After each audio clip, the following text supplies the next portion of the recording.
Antisocial behaviour and football went hand in hand. It was nothing new. End-of-season pitch invasions, the odd Derby Day riot, local fights for local people. But in the early 70s, the soccer thugs were on the move. Every Saturday, towns and cities across Britain barricaded their doors and windows against the invading hooligan armies. And one of the key causes of this nationwide explosion of violence was the train, specifically the football specials. Specials were things that British Rail put on, slightly cheaper rates, so that they would bring down perhaps 1,000 fans. They never put new trains on. They only ever put their old tat. They were just filthy. The toilets were never working. The cleaners used to have a hell of a job clearing up urine, faeces. They were just terrible.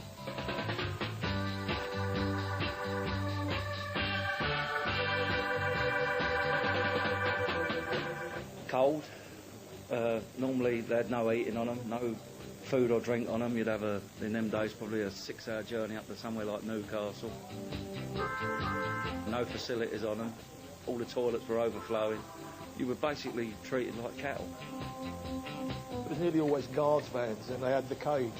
And you'd be standing in this cage looking through the slats in the wood. It was ridiculous. With the introduction of the British Rail football specials, the number of travelling fans increased from just a handful to thousands every match day. This was the start of decades of grief and overtime for the small and rather unprepared band of British Transport Police. When I first joined my very first football season, we had to share equipment. I had the truncheon, my friend had the handcuffs, somebody else had a whistle. We've got any search forms. Radios didn't work underground, on trains they didn't work. The equipment was terrible. It was literally Dixon the Dock Green, 5 or 6 bobbies in raincoats and scarves and hats.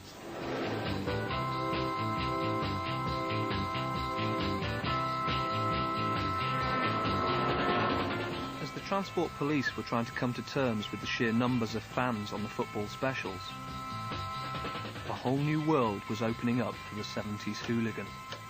When you are 19 or 20, you just feel completely invincible. You feel like you can take the whole world on, you know.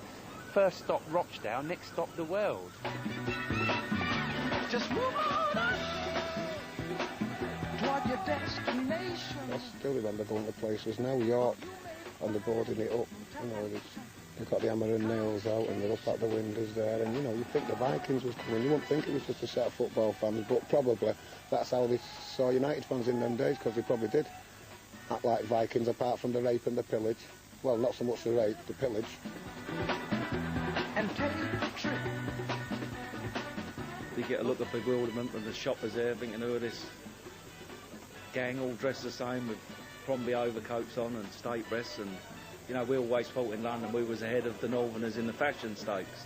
So we'd turn up, you know, like peacocks posing in their town, going through the town centre. I was asked to shut. I was told by the police to be the best opposition.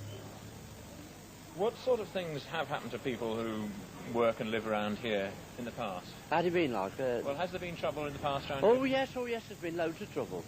I mean, we've had as much as £100 and odd worth of damage done in the shop. Now, why football fans should take it out on property is beyond me.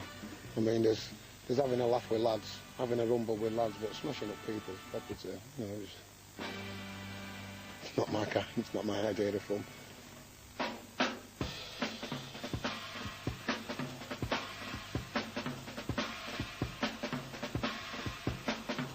You're walking around a northern town and you're not really familiar with these places, and dare I say, a lot of these places are always very dark and very grey. That in itself put trepidation into you. Going away might have been an adventure, but it also had its dangers. I remember going to Sheffield United as a young boy, and I fell for the oldest trick in the book. Somebody asked me the time, looked at my watch, got a fist in the face, And then we were chased by a marauding pack of Sheffield United fans, all half rabid and half mad.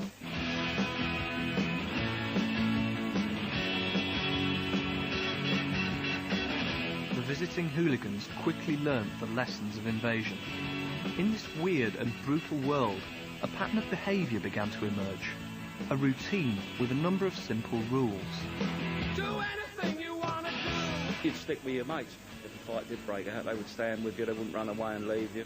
Do anything you want to do. Make sure you get your blows in first, because if someone knocks you between the face, then you've got no chance of getting up again. Do anything you want to do. It's a special kind of bottle you need. To face 100 lads running at you, screaming, chucking bottles, it's a different kind of bottle you need. Do anything you want to do. If you're looking for a fight, then you've got to make sure you actually stand up. It's no good having people that run away. Do anything you want to do. We call it melting, but if it was coming on top that you were getting battered, then a lot of people would just melt away. The other thing, of course, to make sure is that our friends from the police are not around.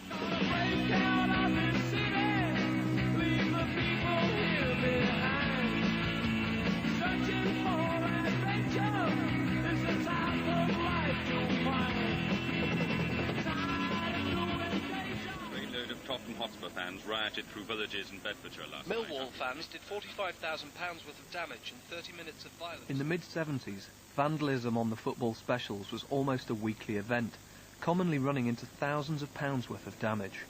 The specials were the ones we had trouble with. We did have windows smashed, especially if it went through a station where there were rival fans travelling another way and they were waiting for a train. We would sometimes get the windows put in. We did have carriages set on fire once, and a train got burnt out. Criminal damage to the trains was mainly sporadic. It wasn't well organised, not in the 70s anyway. Mainly drink induced.